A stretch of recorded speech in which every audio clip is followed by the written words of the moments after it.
সম্পদ আমাদের রয়েছে না, সেসব জায়গা থেকে হোটেল, লজ এগুলো খুলে রাখাই ভালো। প্রকৃতিকে তার নিজের মতো ছেড়ে দেওয়া উচিত। মানুষ আসবে, এনজয় করবে, চলে যাবে। এটা আমার ব্যক্তিগতভাবে মনে হয়। জানি না আপনারা কতটা আমার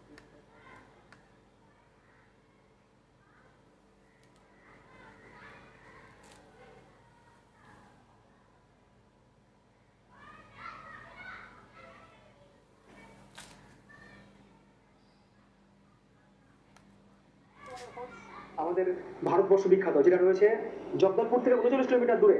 চিত্রকূট জলপ্রপাত ইন্দ্রাবতী নদীর ওপরে অবস্থিত একটি প্রাকৃতিক জলপ্রপাত। এর উচ্চতা ২৯ মিটার। ভারতবর্ষের সবচেয়ে পুরনো জলপ্রপাত।